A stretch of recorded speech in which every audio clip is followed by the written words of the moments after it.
नमस्कार, मेरा नाम माधुरी गुप्ता है। मैं बीए सेकेंड ईयर का सेकंड पेपर पढ़ा रही हूँ और उसमें हम जापान के संविधान का अध्ययन कर रहे हैं।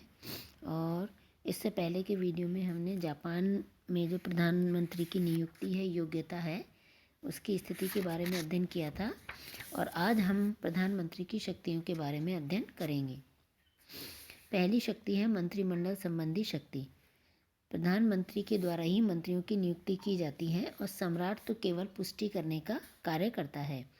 प्रधानमंत्री ही जो सरकार के सभी विभाग हैं उनकी निगरानी करता है, अर्थात बंटवारे का कार्य भी प्रधानमंत्री के द्वारा ही किया जाता है।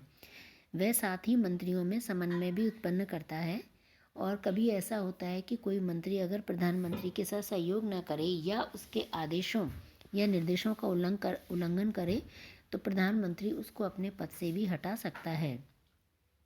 साथ ही मंत्रिमंडल की बैठक कब होगी, कहाँ होगी, उसके लिए क्या योजना है, क्या फार्मूला रहेगा, क्या कार्यसूची रहेगी, जो सारे विषय हैं, इस पर निर्णय का कार्य भी प्रधानमंत्री के द्वारा ही किया जाता है।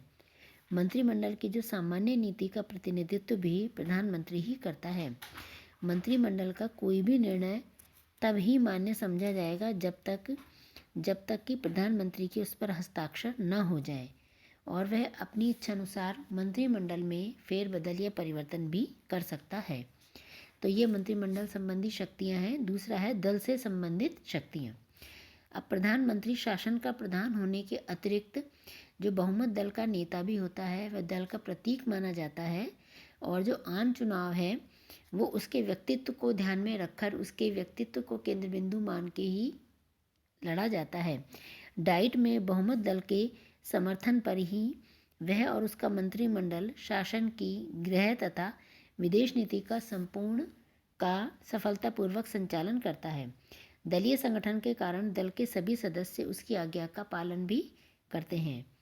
वह जनता का निर्वाचित प्रतिनिधि होता है तथा बहुमत दल का वरिष्ठ नेता भी होता है।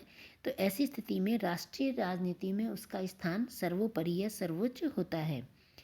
दल का शीर्षस्थ नेता होने के कारण प्रधानमंत्री अपने दल में एकता को बनाए रखना, अनुशासन व समन्वय स्थापित करने का कार्य भी करता है और उसे महत्वपूर्ण तरीके से निभाने का कार्य भी करता है।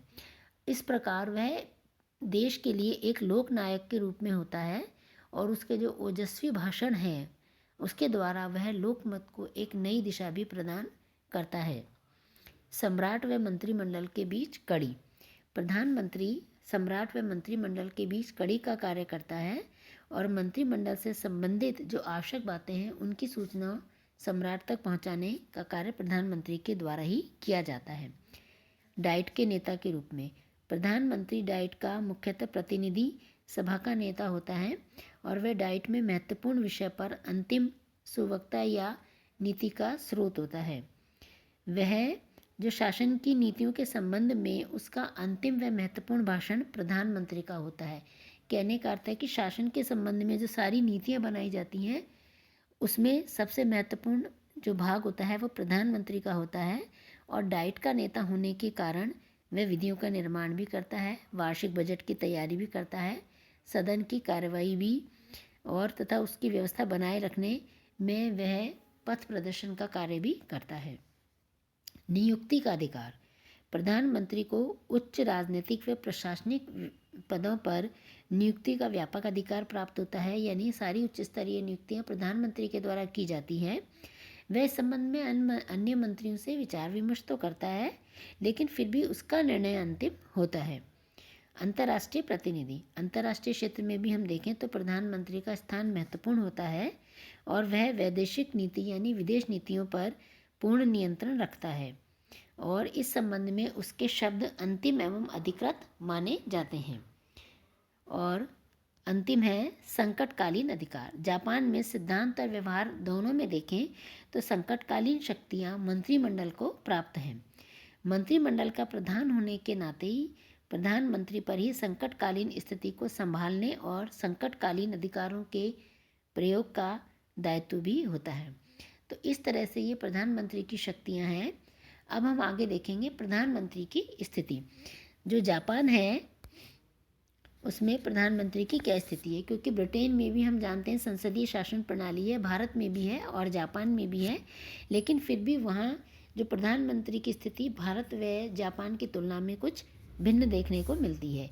जैसे कि ब्रिटेन में प्रधानमंत्री की शक्तियाँ हमें पता है परंपरा पर आधारित है, जबकि जापान के प्रधानमंत्री की जो स्थिति है या शक्तियाँ हैं वो संविधान के द्वारा लिखित एवं प्रदत्त है। वह अपने मंत्रियों की नियुक्ति व पदच्युति में उसको पूर्ण शक्ति प्राप्त होती है और वह अपने मंत्रिमंडल का स्वामी होता है और मंत्रिमंडल का जीवन उसकी इच्छा पर निर्भर करता है और उसे मंत्रिमंडल रूपी मेहराब की हम माने तो आधारशिला कह सकते हैं और राज्य की सारी कार्यपालिका शक्तियों का प्रयोग वह इच्छा के अनुसार करता है। इसी तरह से भारत और इंग्लैंड में जो मंत्रीगण होते हैं राष्ट्रपति या सम्राट के प्रसाद पर्यंत तक पद धारण करते हैं, जबकि जापान में मंत्रियों की नियुक्ति हो या पदमुक्त करने का कार्य हो वह प्रधानमंत्री के हाथ में होता है।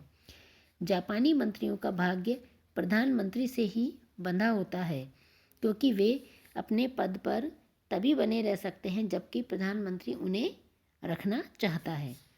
और इस प्रकार जो वहाँ जो उल्लेखनीय है कि इंग्लैंड में संसद द्वारा पारित विधेयकों पर सम्राट के हस्ताक्षर होना आवश्यक है, जबकि जापान में सभी कानूनों पर प्रधानमंत्री के हस्ताक्षर होना आवश्यक है। आगे है कि जापान में जो प्रधानमंत्री की संवैधानिक स्थिति को हम देखें वो चाहे कैसी भी हो, लेकिन व्यवहार में उसकी शक्तियों में एवं स्थिति में निरंतर कमी आती जा रही है और इसका कारण यह है कि प्रधानमंत्रियों का पदारूढ़ होना तथा भ्रष्टाचार में लिप्तता के आरोपों के कारण उन्हें पदमुक्त होना जापान की राजनीति में एक आम बात हो गई है। कि देखने में तो हमें लगता है कि जापान में जो प्रधानमंत्री है वह संवैधानिक रूप से काफ़ी मजबूत है, काफ़ी उसकी शक्तियाँ उसके पास में हैं, लेकिन जब प्रधानमंत्री पद पर होता है तो वहाँ पे भ्रष्टाचार के जो आरोप प्रधानमंत्री पे लगाए जाते हैं इसके कारण उनकी पद की गरिमा और शक्तियों में कमी आई है। और पिछले कुछ वर्षों से में हम देखें तो प्रधानमंत्री की जो शक्तियाँ हैं उनमें अवसान आया है या कमी आई है। और पिछले जो आम चुनावों में हम देखें तो वहाँ पर राजनीतिक स्थिरता के सवाल का कोई समाधान भी नहीं किया गया है। वहाँ पे बहुत सारे दल पाए जाते हैं और ऐसी स्थिति में किसी एक दल को बहुमत प्राप्त नहीं होता है तो वहाँ पर गठबंधन सरकारों का निर्माण होता है। भारत में भी हम देख रहे हैं कि कुछ समय से गठबंधन सरकारों का कुछ समय पहले निर्माण हुआ था। तो ऐसी स्थिति में जो गठबंधन सरकारें होती हैं वो जापान की भी एक राजनीतिक मजबूरी बन गए हैं और गठबंधनों का एक ऐसा सिलसिला चला है कि जिससे जापान की राजनीतिक स्थिरता पर प्रश्नवाचक या प्रश्न चिन्ह ही लगा दिया है, क्योंकि गठबंधन सरकारों में बहुत सारे दल मिलकर सरकार का निर्माण करते हैं और ऐसी स्थिति में जो सरकार के द्वारा निर्णय लिए जाते हैं वो इतने कार्यकुशलता से नहीं लिए जाते हैं और गठबंधन सरकारों में राष्ट्र का कोई विकास भी नहीं हो पाता है।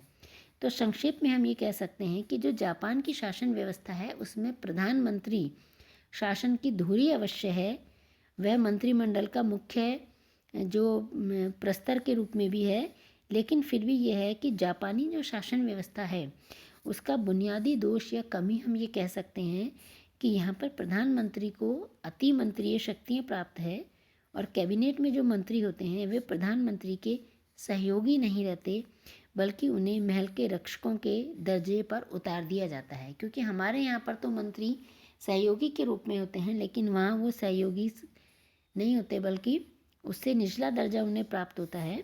और हाल ही में जो हम अगर जापान का राजनीतिक परिदृश्य देखें तो उसमें कुछ नए परिवर्तन आए हैं, जैसे कि वहाँ पे गठबंधन सरकारों का निर्माण होने लगा है, राजनीतिक भ्रष्टाचार बहुत ज़्यादा बढ़ गया है और उससे प्रधानमंत्री भी अछूता नहीं रह गया है।